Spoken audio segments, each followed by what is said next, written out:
ਸਤਿ ਸ਼੍ਰੀ ਅਕਾਲ, ਨਮਸਕਾਰ ਤੇ ਆਦਾਬ। ਮੈਂ ਹਾਂ ਹਰਜਿੰਦ ਕੌਰ ਮੰਗਟ ਤੇ ਤੁਸੀਂ ਦੇਖ ਰਹੇ ਹੋ ਇੰਡੋਜ਼ ਟੀਵੀ। ਸਵਾਗਤ ਹੈ ਜੀ ਸਾਰਿਆਂ ਦਾ। ਗੱਲ ਕਰਦੇ ਹਾਂ ਖੇਡ ਜਗਤ ਦੀ। ਟੋਕੀਓ 올림픽 ਵਿੱਚ ਗੁਰਜੀਤ ਕੌਰ ਦੇ ਇਕਲੌਤੇ ਗੋਲ ਦੇ ਦਮ ਤੇ ਭਾਰਤੀ ਮਹਿਲਾ ਹਾਕੀ ਟੀਮ ਨੇ ਕੁਆਟਰ ਵਿੱਚ 3 ਵਾਰ ਸੋਨ ਤਮਗਾ ਜੇਤੂ ਆਸਟ੍ਰੇਲੀਆ ਮਹਿਲਾ ਹਾਕੀ ਟੀਮ ਨੂੰ ਹਰਾ ਕੇ ਇਤਿਹਾਸ ਰਚ ਦਿੱਤਾ ਹੈ। 9 ਨੰਬਰ ਦੀ ਰੈਂਕਿੰਗ ਤੇ ਹੁੰਦਿਆਂ ਵੀ 4 ਨੰਬਰ ਵਾਲੀ ਟੀਮ ਆਸਟ੍ਰੇਲੀਆ ਨੂੰ ਹਰਾ ਦਿੱਤਾ ਹੈ। ਦੱਸ ਦਈਏ ਕਿ ਟੀਮ ਵਿੱਚ ਪੰਜਾਬ ਦੀਆਂ 3 ਕੁੜੀਆਂ ਖੇਡ ਰਹੀਆਂ ਨੇ।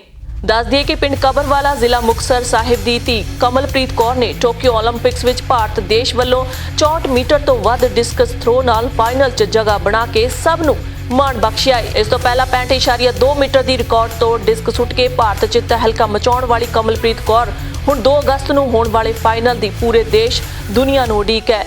ਸਰਦਾਰ ਕੁਲਦੀਪ ਸਿੰਘ ਦੇ ਘਰ ਸਾਂਝੇ ਪਰਿਵਾਰ 'ਚ ਜੰਮੀ ਪਲੀ ਕਮਲਪ੍ਰੀਤ ਕੌਰ ਜਿੱਥੇ ਪੜ੍ਹਾਈ 'ਚ ਆਮ ਵਿਦਿਆਰਥਣ ਸੀ, ਪਰ ਖੇਡਾਂ ਦੀ ਉਸ ਦੀ ਅਸਾਧਾਰਨ ਪ੍ਰਤਿਭਾ ਦੀ ਪਛਾਣ ਉਸ ਦੇ ਬਾਦਲ ਪਿੰਡ ਦੇ ਖੇਡ ਅਧਿਆਪਕ ਨੇ ਕੀਤੀ।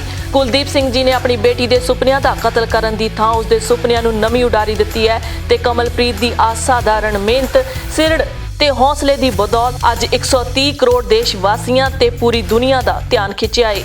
ਜੇਕਰ ਗੱਲ ਕੀਤੀ ਜਾਵੇ ਪੀਵੀ ਸੰਧੂ ਦੀ ਤਾਂ ਰਿਓ 올림픽 ਵਿੱਚ ਚਾਂਦੀ ਦਾ ਤਮਗਾ ਜੇਤੂ ਤੇ ਵਿਸ਼ਵ ਚੈਂਪੀਅਨ 6ਵਾਂ ਦਰਜਾ ਪ੍ਰਾਪਤ ਪੀਵੀ ਸੰਧੂ ਨੇ ਚੀਨ ਦੀ ਬਿੰਗ ਜਿਆਓ ਨੂੰ ਸਿੱਧੇ ਗੇਮਾਂ ਵਿੱਚ ਹਰਾ ਕੇ ਟੋਕੀਓ ਖੇਡਾਂ ਦੇ ਮਹਿਲਾ ਸਿੰਗਲਜ਼ ਵਰਗ ਵਿੱਚ ਕਾਂਸੇ ਦਾ ਤਗਮਾ ਜਿੱਤ ਲਿਆ ਹੈ। ਸਿੰਧੂ 올림픽 ਵਿੱਚ 2 ਤਗਮੇ ਜਿੱਤਣ ਵਾਲੀ ਪਹਿਲੀ ਭਾਰਤੀ ਮਹਿਲਾ ਖਿਡਾਰੀ ਬਣ ਗਈ ਹੈ। ਉਂਝ ਦਿਗਜ ਪਹਿਲਵਾਨ ਸੁਸ਼ੀਲ ਕੁਮਾਰ ਬੀਜਿੰਗ 2008 ਖੇਡਾਂ ਵਿੱਚ ਕਾਂਸੇ ਤੇ ਲੰਡਨ 2012 ਖੇਡਾਂ ਵਿੱਚ ਚਾਂਦੀ ਦਾ ਤਗਮਾ ਜਿੱਤ ਕੇ 올림픽 ਵਿੱਚ 2 ਵਿਅਕਤੀਗਤ ਤਗਮੇ ਜਿੱਤਣ ਵਾਲਾ ਪਹਿਲਾ ਖਿਡਾਰੀ ਹੈ। ਵਿਸ਼ਵ ਦੀ 7ਵੇਂ ਨੰਬਰ ਦੀ ਖਿਡਾਰਨ ਸਿੰਧੂ ਨੇ ਮੁਸਾਹੀਨੋ ਫੋਰੈਸਟ ਸਪੋਰਟਸ ਪਲਾਜ਼ਾ ਵਿੱਚ 53 ਮਿੰਟ ਤੱਕ ਚੱਲੇ ਮੁਕਾਬਲੇ ਵਿੱਚ ਚੀਨ ਦੀ 9ਵੇਂ ਨੰਬਰ ਦੀ ਖੱਬੇ ਹੱਥ ਦੀ ਖਿਡਾਰਨ ਬਿੰਗ ਜਿਆਓ ਨੂੰ 21-13, 21-15 ਨਾਲ ਸ਼ਿਰਕਤ ਦਿੱਤੀ। ਸਿੰਧੂ ਨੇ ਕਾਂਸੇ ਦਾ ਤਗਮਾ ਜਿੱਤਣ ਮਗਰੋਂ ਕਿਹਾ ਕਿ ਮੈਂ ਬਹੁਤ ਖੁਸ਼ ਹਾਂ ਕਿਉਂਕਿ ਇੰਨੇ ਸਾਲਾਂ ਤੱਕ ਸਖਤ ਮਿਹਨਤ ਕੀਤੀ ਹੈ। ਮੇਰੇ ਅੰਦਰ ਭਾਵਨਾਵਾਂ ਦਾ ਜਵਾਰ ਉਮੜ ਰਿਹਾ ਸੀ ਤੇ ਮੈਨੂੰ ਖੁਸ਼ ਹੋਣਾ ਚਾਹੀਦਾ ਹੈ ਕਿ ਮੈਂ ਕਾਂਸੇ ਦਾ ਤਗਮਾ ਜਿੱਤਿਆ ਹੈ। ਉਧਰ ਭਾਰਤ ਦੀ ਪੁਰਸ਼ ਹਾਕੀ ਟੀਮ ਨੇ ਵੀ ਟੋਕੀਓ 올림픽 ਖੇਡਾਂ ਦੇ ਕੁਆਟਰ ਫਾਈਨਲ ਮੁਕਾਬਲੇ ਵਿੱਚ ਗ੍ਰੇਟ ਬ੍ਰਿਟੇਨ ਨੂੰ 3-1 ਨਾਲ ਹਰਾਉਂਦਿਆਂ 49 ਸਾਲਾਂ ਬਾਅਦ 올림픽 ਖੇਡਾਂ ਦੇ ਸੈਮੀਫਾਈਨਲ ਵਿੱਚ ਥਾਂ ਬਣਾਈ ਹੈ।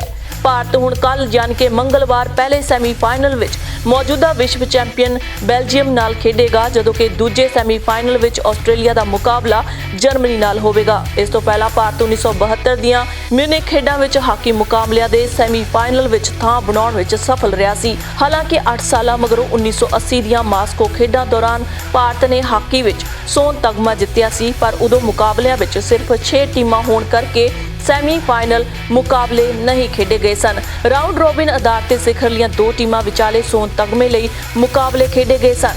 ਕੁਆਟਰ ਫਾਈਨਲ ਮੁਕਾਬਲੇ ਦੌਰਾਨ ਦਿਲਪ੍ਰੀਤ ਸਿੰਘ 7ਵੇਂ, ਗੁਰਜੰਟ ਸਿੰਘ 16ਵੇਂ ਤੇ ਹਾਰਦਿਕ ਸਿੰਘ 57ਵੇਂ ਮਿੰਟ ਤੱਕ ਗੋਲ ਕੀਤੇ।